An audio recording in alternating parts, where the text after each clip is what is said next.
I have a friend that reached out to me recently, and he's one of the most stylish people that I know. And for whatever reason, he has never gotten into watches before. And he reached out, he messaged me and said, Bruce, I'm looking to get my first nice watch. And I have a budget of about one to $3,000.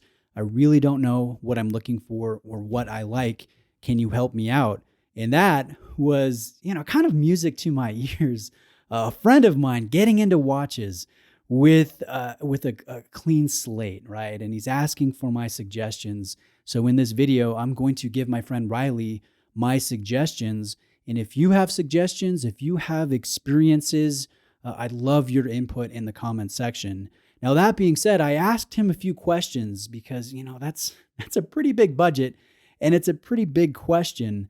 And Riley told me he has 6.5-inch wrists, and ideally he would like a watch that he could wear in a business situation. And then it also could look good casually when he's outside of the office. So my suggestions are going to be more on the dressy side, and they're also going to be a little bit smaller in case diameter, because I don't want to suggest something for my big old wrists and then Riley not have a great time and not connect with that watch because he took my advice too seriously. So just keep that in mind. $1,000 to $3,000 budget, 6.5-inch wrist, more dressy, but could also work in a casual situation. Here is my first suggestion, and that is looking at a brand called Longines. Now, Longines has been around a long time. Currently, they are part of the Swatch Group, and they offer quite a few pieces that are sub 40 millimeters in size, and there are some really good designs. Either the Spirit in 37 millimeters, that is on a bracelet. You could also opt for it on a leather strap, or you could go with the Heritage Collection and get something vintage inspired, like a tuxedo that has a subsidiary seconds. That I think my friend could really rock because, again, he's very stylish, and I really think that he could pull off some watches that I wouldn't normally recommend to the first time watch shopper that's looking for a decent watch with that type of budget. So you could look at the Conquest Heritage Riley. You could look at the classic tuxedo. Again, you could look at the Spirit chronometer. I think Longines does have some pretty good offerings in that $2,000 to $3,000 price budget. Now, before I continue here with recommendations, Riley, you could go one of a few different ways.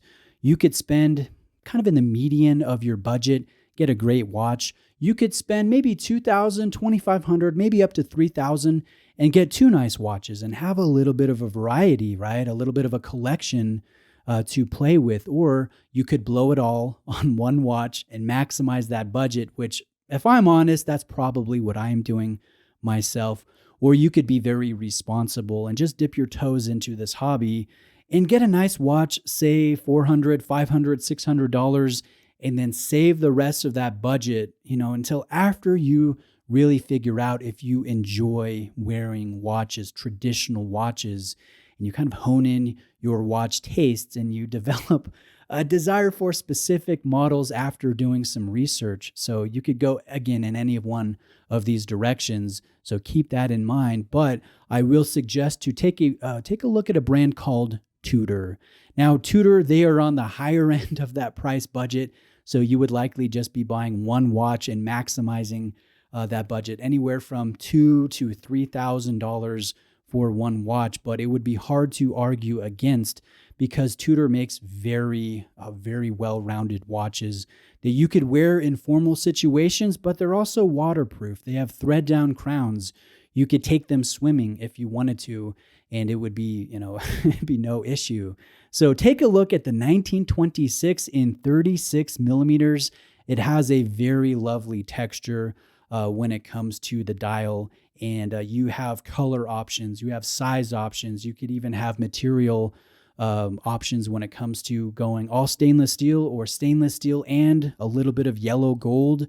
You could even throw in diamonds on the dial if you're interested in that. I don't think, Riley, that would be necessarily your style, but the 1926 would be a very solid option to get into that would work in almost any situation. Now, I am going to recommend three other suggestions. The first of which is going with a Japanese-made watch. Now, I have a thing for Seiko myself, and Grand Seiko. Seiko would be the equivalent of, say, Toyota in the car world, and Grand Seiko would be the equivalent of, say, a Lexus. Very reliable, hold their value pretty well, and a lot of offerings and options in terms of the product catalog. So you could look at the King Seiko. That one is under the Seiko name, a very angular retro design. That one I think you would really pull off well, but it's hard to argue against going Grand Seiko. Now, every recommendation that I have made previously in this video have all been for mechanical calibers, but Grand Seiko, within your budget, you're looking at a quartz movement, a high accuracy quartz movement that would need a battery replacement.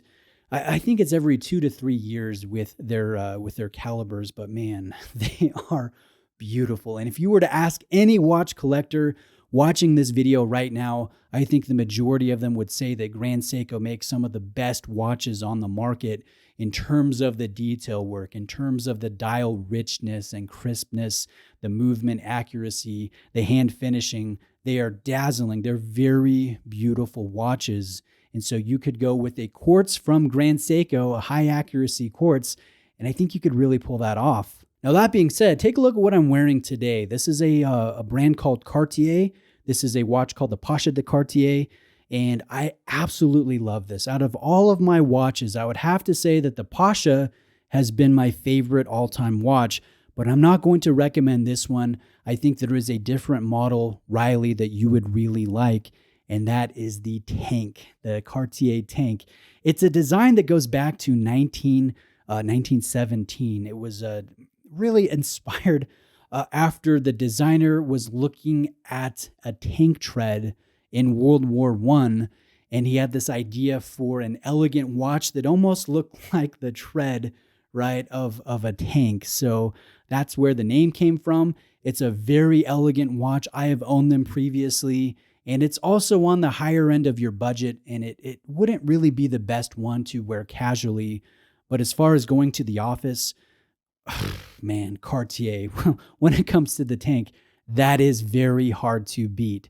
So I do have a friend that has what's called a solar beat, and I think he'd be willing to sell it to you if you're interested. It's sold out. It's really hard to come by, but it is a solar powered tank from Cartier, and stylistically and design wise, I think that's going to be the best in your budget. Now, that being said, I'm going to also leave you with one final suggestion, and that is one that I would not give to everyone. And I'm only giving it to you, Riley, because I know you're so stylish, and I think you could rock this, but that would be going with a vintage watch.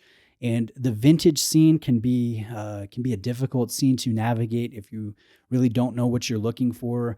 You don't want to get a watch that was restored improperly, or it's a Franken piece made up of different components, or has a bad redial or something like that. But there is a watch shop here in Utah that has a great selection of vintage pieces that are all restored or serviced by the watchmaker in charge of the shop. So if you're interested, I could go down there with you, and we could take a look at some vintage Omega or Longines or other brands that it expands what you're able to do. Now, they wouldn't be watches that you could take in water. They wouldn't be waterproof, but you would be able to buy something that has precious metal. You could get an all gold watch if you wanted to, an old Hamilton or an old Omega. And I think that could work with you, because here's the thing. I could suggest watches for the next hour, but it takes putting it on wrist and seeing how it looks on your wrist, seeing how it makes you feel, as silly as that sounds, for you to really know if you have the fire for that piece. It helps refine what you're looking for. So Riley, if you have some time, maybe this week or next, let's meet up for lunch. Let's go watch shopping together. Let's go try on some Tudor and Cartier and vintage watches. I'd be happy to help out if you're interested in doing so. But that being said, let me know if you have questions and read through the comment section here. I'm sure there will be some great suggestions from viewers of this channel. Thanks for watching today, guys. Have a great day. I'll see you next time. But for whatever reason, hang on.